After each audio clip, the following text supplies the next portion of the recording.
Greetings, everyone. This is Scotty. I'm hosting the new abolitionist meeting for January 23rd, 2016. I think I put 2015 in there. Y'all excuse me. First time I've done that this year, made that mistake. But anyway, these new abolitionist meetings are just an opportunity for us to, as abolitionists, to virtually just have a virtual meeting using technology, and to give field reports. And if we've made any kind of progress in um, recruiting new abolitionists, or getting through to pockets of people that slavery in fact has never been abolished by the United States, because it says it right there in the 13th Amendment.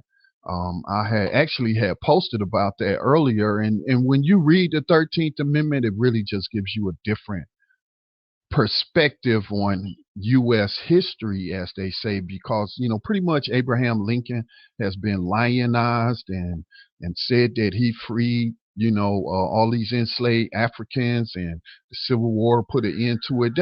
That's not true. Um, just think about how devious President Lincoln, who was also a lawyer, skilled lawyer, to when he told everyone, and it's not just him, Congress colluded with him, but he set the Africans free as far as black people knew, and other people as well.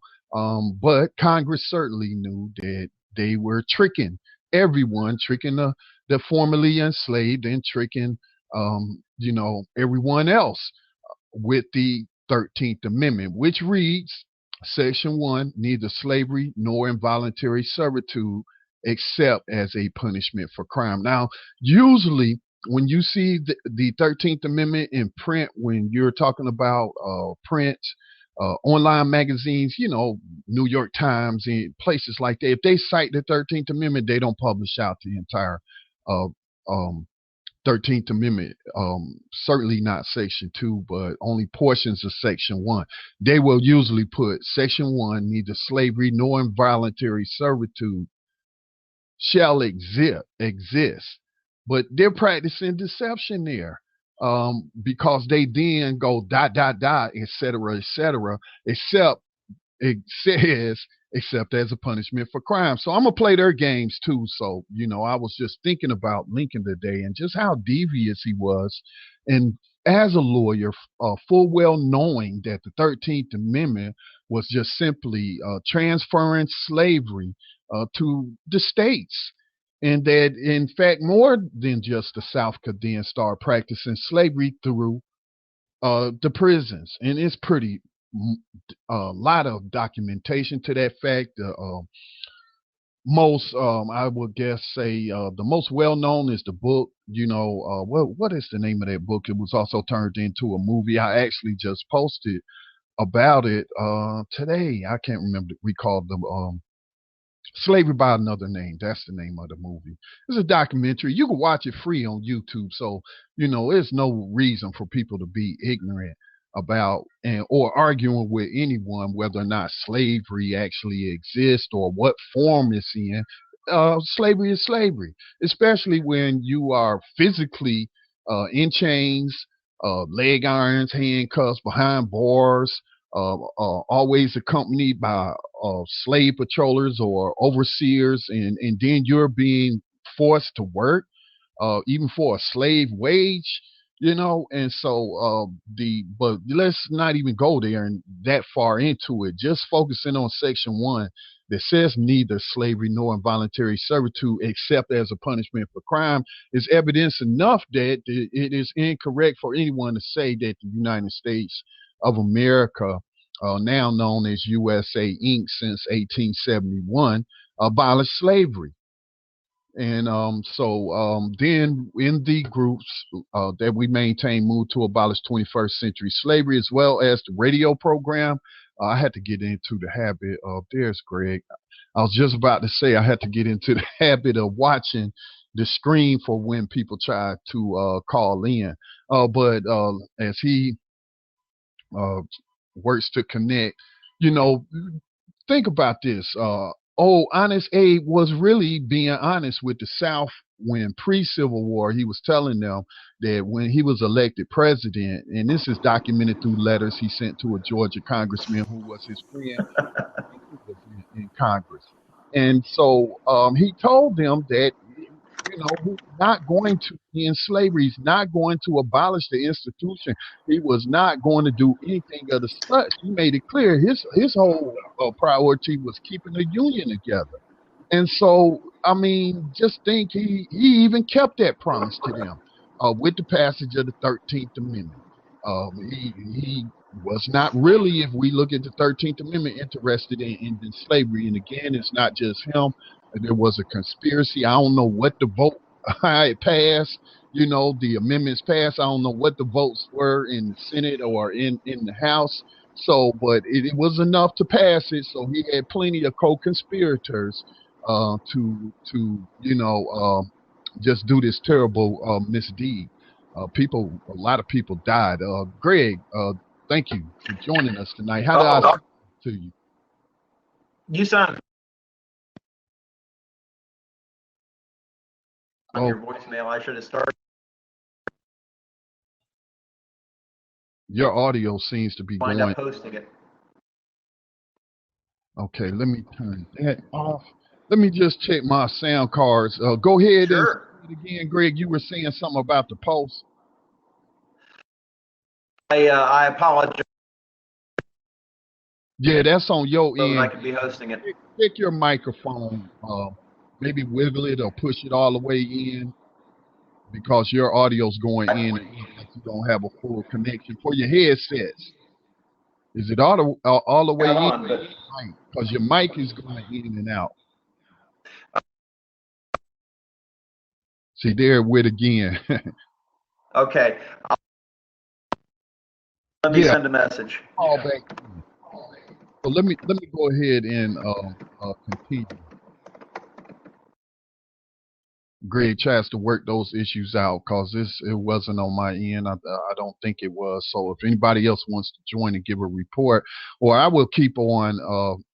So that is why we call ourselves new abolitionists, because in fact there's a need for slavery abolitionists today, and we're not talking about human trafficking or anything like that. And I did see a terrible story today where this sexual trafficking in the United States victim, and she came forward and whatnot, and she was telling her story and how she met this guy online, and when she was 18 years old, and he treated her like a queen, and then next thing you know, they were planning a life together, and then he started beating her and controlling her, and then she ended up being in, he had 6 other women that and teenagers that he was trafficking, sexual trafficking.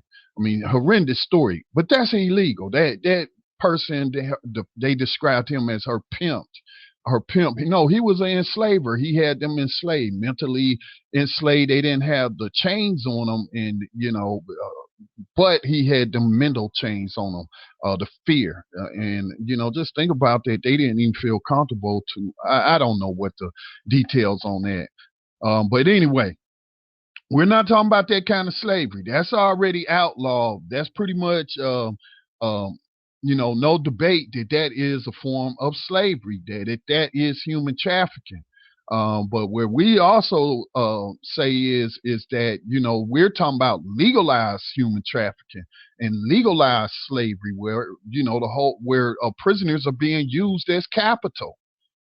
If you know your history of the United States, you read about Thomas Jefferson, George Washington, and how they referred to their victims. Oftentimes they, use the word capital.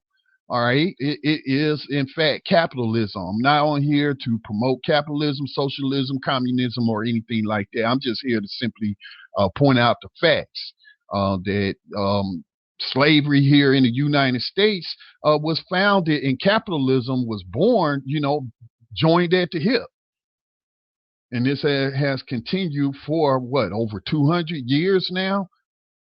And then for the last 150 years, they've been lying to people and we allowed them to lie to us because we didn't read the 13th Amendment for ourselves, and we didn't engage in critical thinking and analysis, or did not listen to many other people uh, with credentials and papers and diplomas for those people that where those things matter.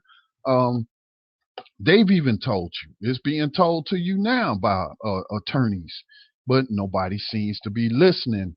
So that is why we do these meetings. Let's try Greg again. That's why we do these meetings. But I do have some good news though, because I did I'm the engineer for the radio program Race Treaty, which comes on blacktalkradionetwork.com on Friday nights.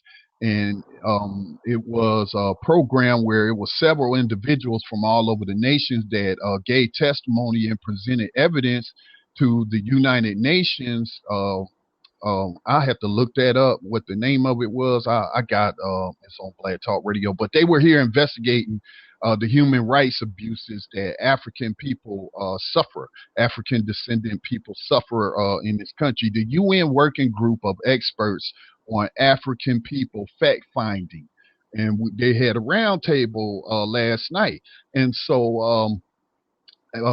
We had a couple of minutes left in the program, and I asked that each and every one of those individuals with influence and networking, because they had brought together like 50 organizations from all over the United States to give evidence at this Baltimore fact-finding mission from the UN.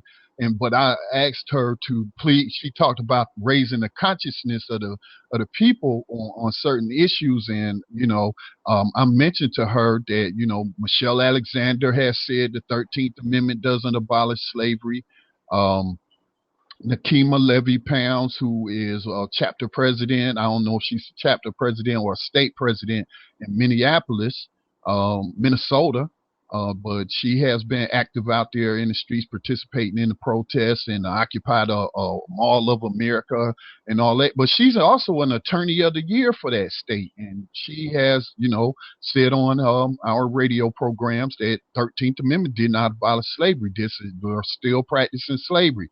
Um, um, think about Professor Vernelia Randall, who also participated in the UN. Fact finding mission, gave evidence talking to these people. She's an attorney herself. She's like in her 70s now. She tell you slavery was never abolished. So we just trying to break through this fog, through this programming that people have been programmed with from birth here in the United States and throughout the entire planet, throughout the world. Everybody believes that the United States abolished slavery in 1865, despite the exception clause. Greg, let's give you your audio a try. All right. Go again. Well, Some reason, Greg. Some reason. Let me read.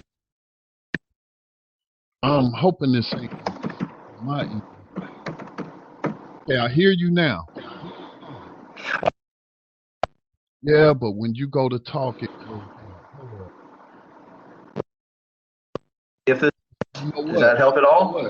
I'm gonna see if this will allow me to switch out my audio cards because I'm set up for radio. That could be it, but I don't think that's it. But I'll try. Let me reboot. Okay, because you're going in and out, so I doubt it if it's on my end. But I can change up. Let me see. I could just change up to the webcam, which actually has a mic on it, and I should still be able to use. Yeah, let me go ahead and use that.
So as I was saying, I'm gonna go ahead and just pull that up. I should be able to allow y'all to hear this.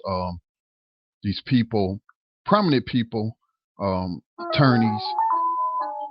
The views and opinions expressed by hosts, invited speakers, and callers do not necessarily reflect the views and opinions of the Black Talk Media Project or the Black Talk Radio Network.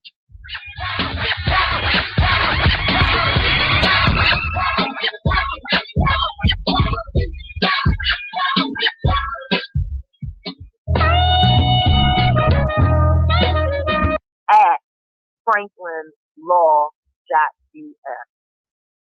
I will consult with him to see how those and Agent Starks and Dr. So what I'm doing is I'm trying to just jump forward because it's at which the were really end. meant to cover two areas and split them out so that I can properly cover both economic and health. I do have what I glad spoke y'all on, can hear me now. but I think hope y'all it can probably be better as well. to Because this is the aggregate news them I want to because report. it's She not just promised about, that as she you would all take both this forward for reference, all throughout, the report, but it's the about the grassroots structures and our organizing interest that is in she's building doing civil and letting society's people know power that relative slavery to was government, never abolished. business in America, and upon implementation. So I'm going to do that on the website. We'll probably do that shortly after the report comes out. Very good. So to the listening audience, I want to thank you for listening in. I am Onachi Mweed Okay, of www.equity-map. the audience. How can they get in touch with you? I will consult with him. As we are trying heard based on all of their site visits, their city site visits while they've been here. Now, they're supposed to have a town hall meeting, which I believe will be open to. We had Dr. Randall informing the U.S. and how compare. When talks, and then after that to Michael Greg, to if you want to also try to, Brother Najee, this is Scotty. Brother Najee, this is Scotty. We lost one of our callers. I'm not sure which one of the panel members it was. The program that was coming on after Race Treaty on Friday nights has been canceled. So don't worry about, getting off air right at 10. Everybody have time to get their final remarks. But I would like to make a comment if I may. Yes. I have talked to Dr. Randall in the past. She's been on Race Treaty. She's been on the program that I host and produce. I have heard Michelle Alexander talk about the 13th Amendment and the fact that the United States never abolished slavery. Angela Chan, who is a Asian attorney out there in California, I forget the law firm she works with. She had a Huffington Post piece where she also acknowledged that the 13th Amendment did not abolish slavery.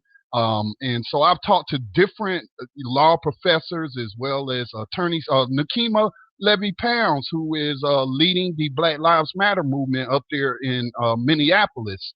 She's a big part of that. We've talked to her, and she has acknowledged that slavery was never abolished in this country, and that the 13th Amendment exception clause allows for the continuation of slavery through the prison system.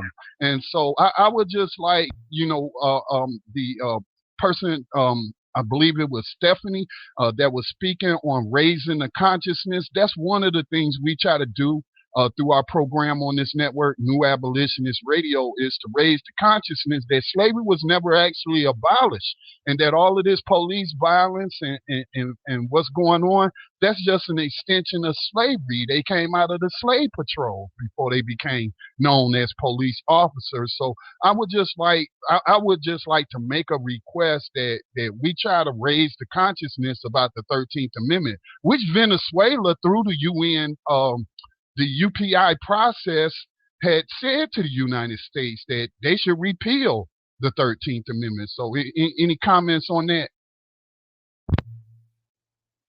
Brother Scotty, this is Stephanie. I totally agree. And now that you have raised this, I will make sure that this is an intricate issue that we raise in our discussions, at least in Baltimore, and I will bring it to the national stage as well. And what I would also really push and recommend is that we have activists that begin to use that type of analysis where they're talking about what's happening with mass incarceration of our people and the police murders. Yeah, and I would add to that, I think.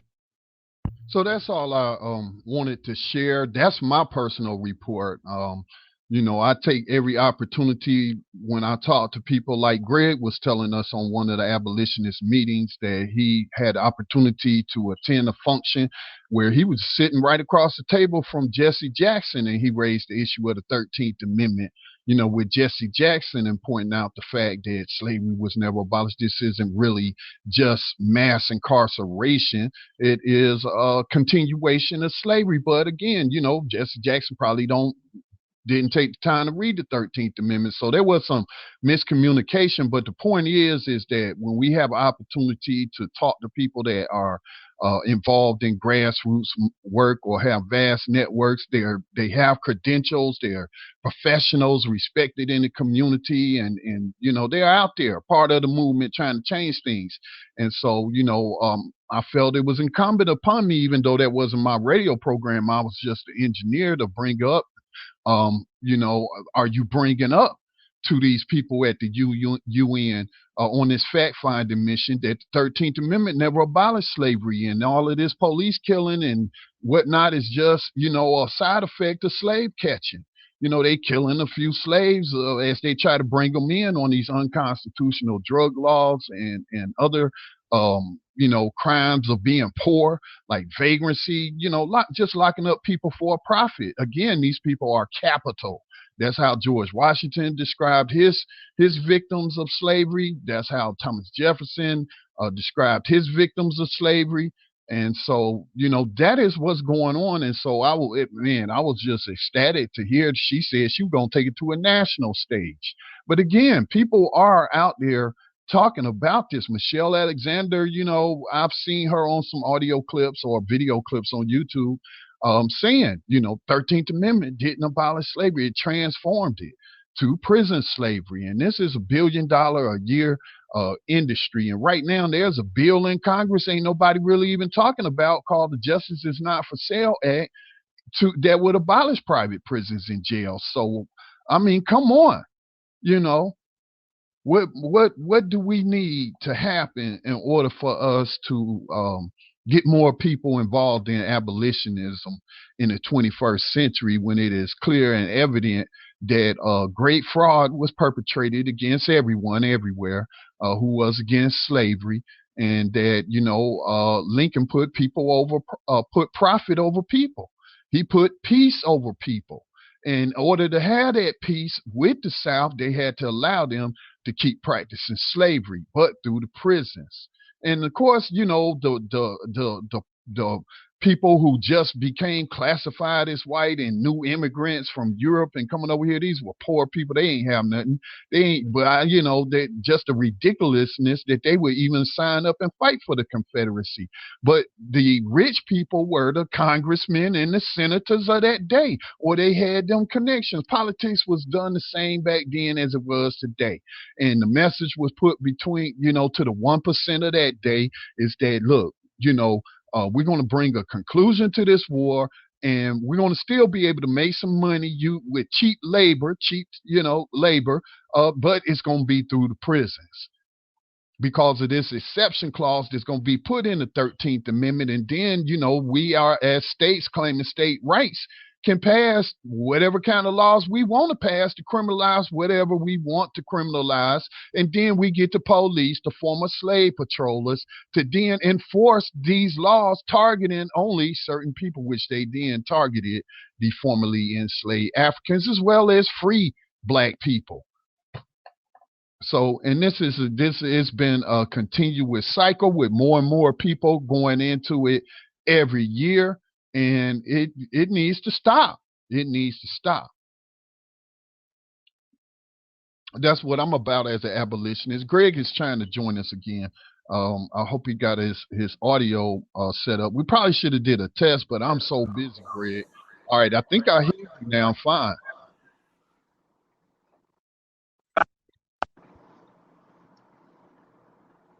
Say again. I said you caught me taking a bite of chili. Okay, I just heard you. I'm hearing myself in the background. You can turn the speaker. Now I can hear myself echoing. Yeah, just turn the speakers down a tad, and you'll be good. Oh, All right, great. You start. Okay.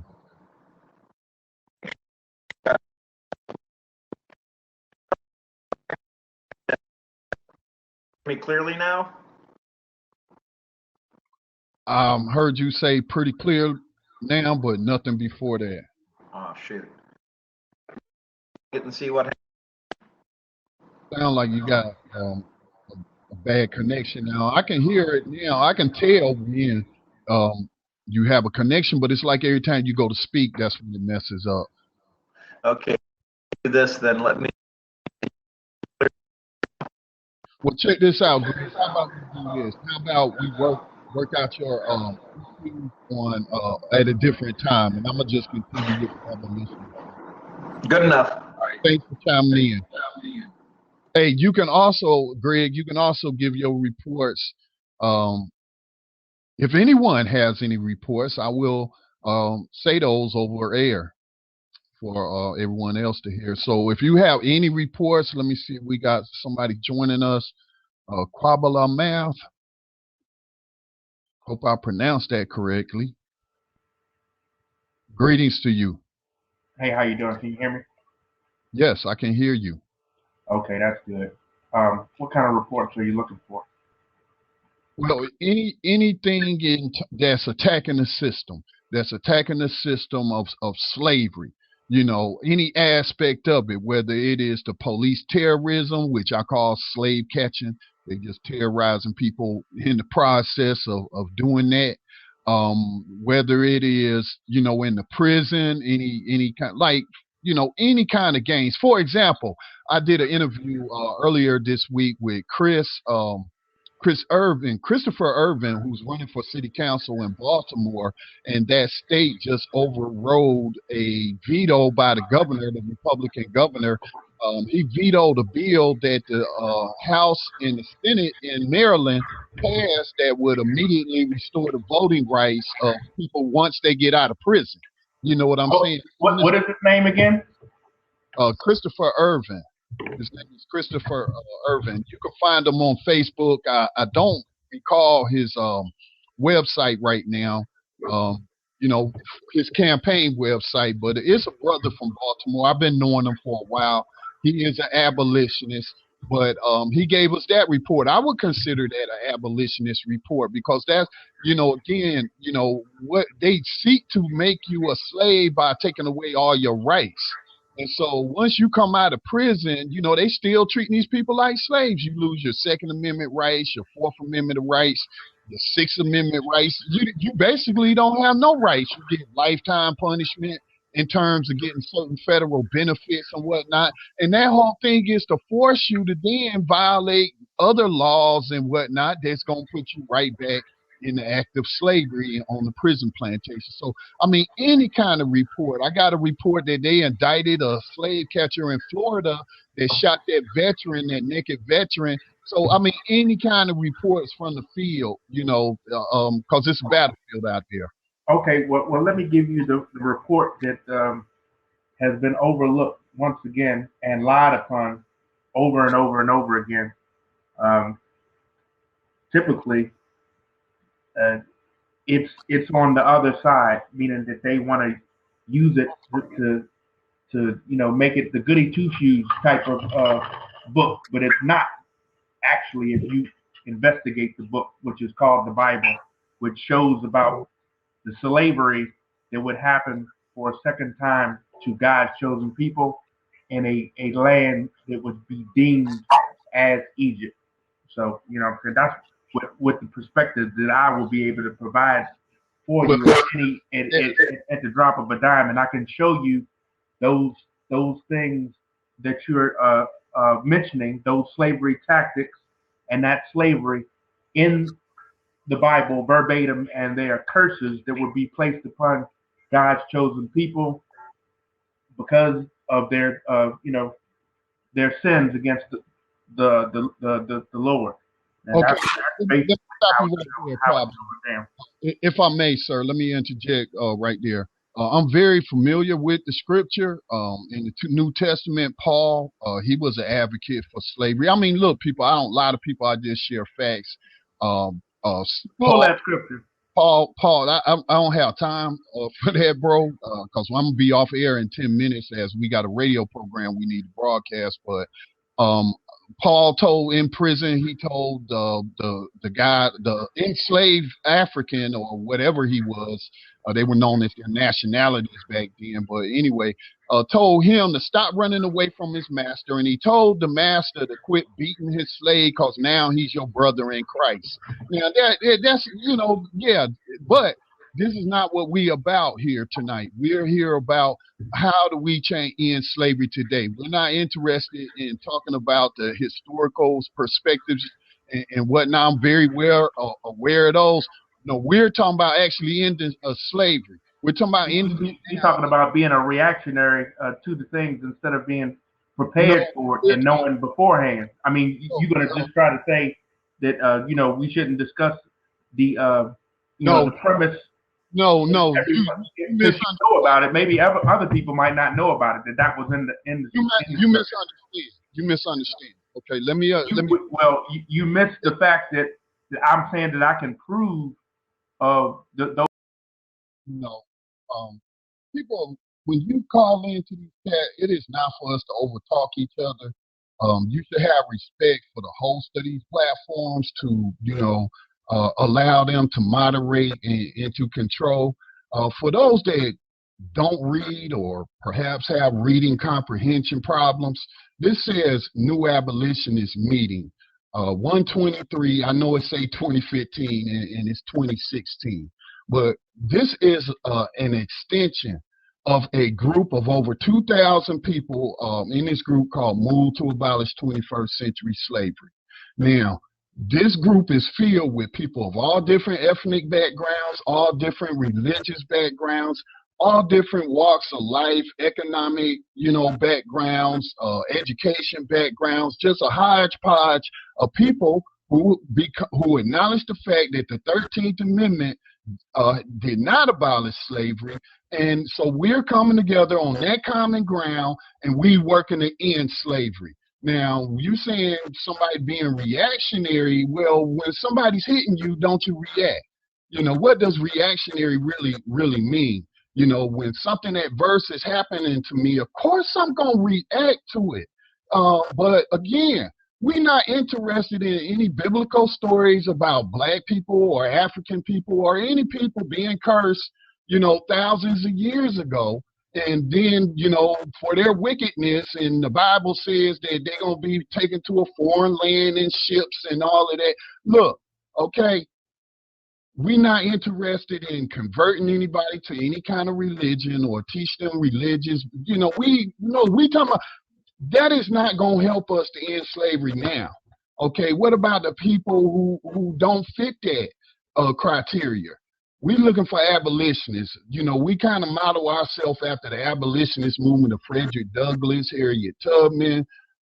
You had some white ones. I don't know all their names because I follow in the footsteps of people I identify with. But I mean, it was still, what would they call it today? The abolitionist movement has always been an interracial movement.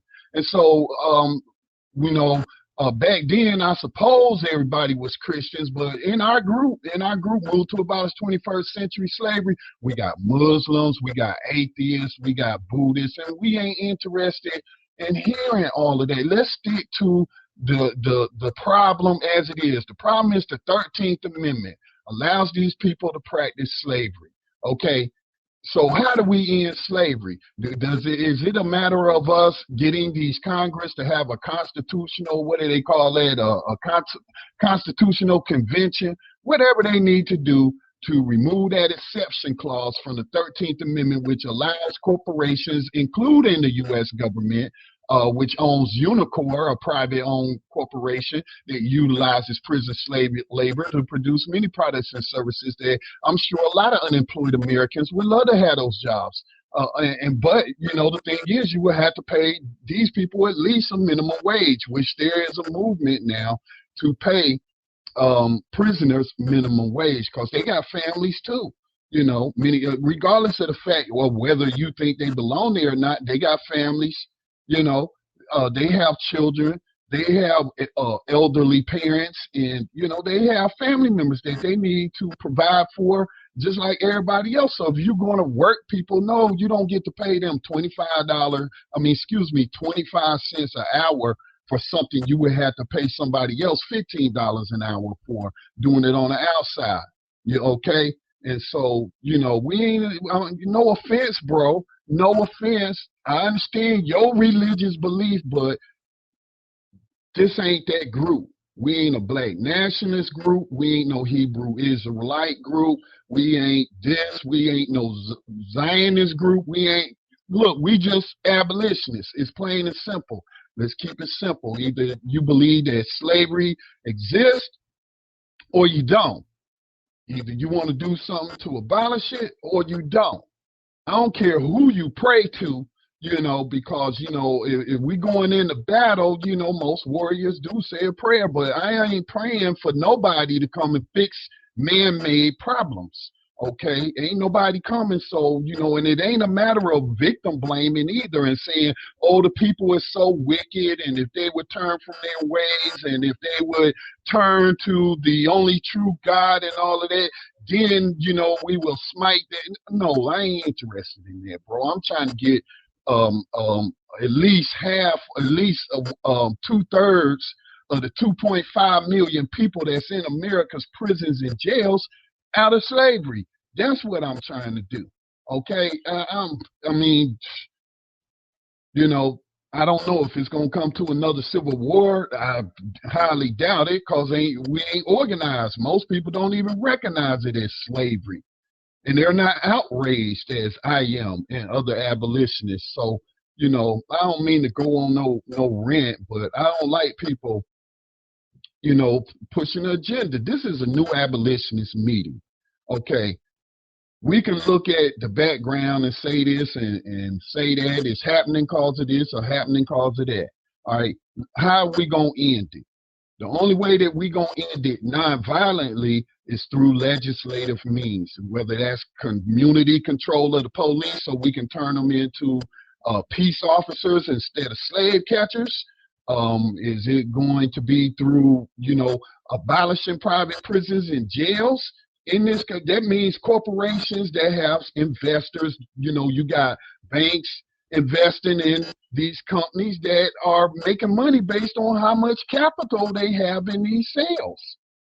Come on now, that's straight up slavery. And then they putting them to work, and that's putting Americans out of work. They don't even have to go overseas anymore to outsource jobs. They can just insource them right here. Prison farm labor all day long, like it always has been for those who are educated on America's true history, not the stuff that you got from McGraw-Hill, those textbooks, or Scholastic, and, you know, no, we're talking about you know, got a hold of some stuff since the advent of the internet of independent people putting out stuff, and stuff just being published for the general public. So, you know, I don't mean to come off as being antagonistic, or I'm not trying to be your enemy. If you're an abolitionist, we on the same team. But we do not want to waste our time here trying to give sermons on the Bible, Christianity, Judaism, and all of this and all of that. No, we need some concrete plans and some steps to abolish slavery. And right now, we feel like the biggest thing is to raise the consciousness and the awareness to the point that people recognize that slavery has, in fact, never been abolished. If you look at the law, look at the Constitution, you can clearly see and comprehend that these people are still practicing slavery. That is why the prison population is the largest on the planet. And it's affecting all of us one way or the other, whether we can't find a job because these corporations are using prison slave labor, or whether it is, you know, we're paying all this money in taxes because the state has a contract with a private corporation to keep these jails full. which means then increased budgets for police and more officers to go and harass the people and violate their rights just for the purpose of generating revenue for stockholders.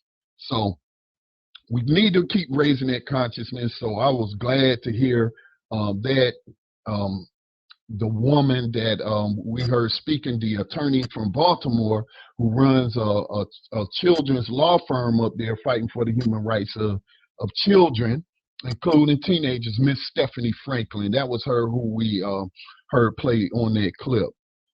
Let me see. I'll see if there's anything in Move to Abolish 21st Century Slavery. Any news to share before I go off of air? We're about to broadcast the context of white supremacy's radio on our digital radio station. So I had to get off of here early. The other guys haven't jumped in to take over, so I'm going to have to end it. Move to Abolish 21st Century Slavery. Let me go to the group and see if there's any news that I can report to you related to slavery. See, Max Parthis participated in a meeting called in Charleston, South Carolina. Y'all know that's where Dylan Roof killed all those people. Charleston, South Carolina, 2015 Days of Grace abolitionist discussion. There's a video in there of Max, a new abolitionist, leading that. Let me see what else. Court orders $18.5 million for New York NYC man wrongfully convicted of rape. See, that's taxpayer money right there. Not to mention, you know, they didn't even get the right person. Then you got to pay out $18.5 million to him, which will never compensate him for the horrors of freaking slavery. Inmates back to drinking Flint River water at the county jail. I mean, just come on, man. See, you know that something is wrong. You know you a slave when they forcing you to drink and bathe and wash in poison water. You know you have no rights whatsoever. You have no constitutional rights. But like this was brought up on New Abolitionist Radio, a lot of these people that's in jail is in there because they can't afford a bond and they haven't even had a trial. So they are, in fact, innocent before proven guilty, but still treated like they don't have any kind of human rights, any constitutional rights, civil rights, no rights. And who has no rights but slaves? So, damn it, don't try to argue with me and tell me slavery was abolished in this country. Let me see what else is in here. Parole for move political prisoners. Private companies profit from almost every function of America's criminal justice system. I could actually be sharing these things with the people here. Private companies, this is what would we call these, an infograph? And it just shows you, they charge you with a misdemeanor. It has a graph, has a little stick man figure, charged with a misdemeanor. Fine, ticket, and collection that's been privatized, processed the server, privatized the jails, privatized bail bonds, privatized GPS ankle monitoring, privatized. It's all pointing to the court. Probation, sir. I mean, all of this is a multi-billion-dollar a year industry, and it's even starting to be exported. This sort of slavery is being exported globally, prison slavery globally, with these multinational corporations that are based here in the United States, like Correction Corporation of America, the Geo Group, MTC. Come on. But yeah, that's a good graph to take a look at. This is slavery, man. Whether they working these people or not, and they are working them and paying them a slave wage or not paying them anything at all. This is 21st century slavery and human trafficking. Even if they're just sitting there in that cell, their body has a dollar sign attached to it, a figure. an amount of money, whether it might be in your state $40,000 a year, or it might be for a child in New York up to upwards of $250,000 a year. That's capital. Just the same way that Washington and Thomas Jefferson described their victims of slavery. That's capital. So those are some of the things that you could check out. Had a candid conversation on 21st century slavery. This was done, this was a video chat, but it was done through Black Talk Radio Network, as we discussed. Had a conversation with a new abolitionist. So again, if you believe, like I believe, that slavery has in fact never been abolished, it's right there in black and white in plain English, as they say, in the 13th Amendment. And I don't think that we should be practicing slavery in the 21st century, so I want to abolish it. That's all it takes to become a new abolitionist. Everybody has a different role to play. You know, just simply telling people the act of telling someone about the 13th Amendment and that this prison, mass incarceration stuff is just a continuation of slavery, and explaining to them as you know, learn more, that's all it takes right there. That's the least you could do, and I would consider you to be an abolitionist. So anyway, I just want to thank those who chimed in, tried to join us. Hopefully next week or next time, Greg won't have those audio problems. It'll probably be Johannan or someone else hosting next week. But again, if I have to step in, we want to keep these new abolitionist meetings going every Saturday night at 8:00 p.m. and just talk about abolitionist related activities. Again, Move to Abolish 21st Century Slavery on Facebook. Join us, because we need, you know, more people to become more informed about these laws and about the fact that this is really what's happening. All right, peace to the abolitionists and death to the enslavers. By any means necessary, we shall end slavery.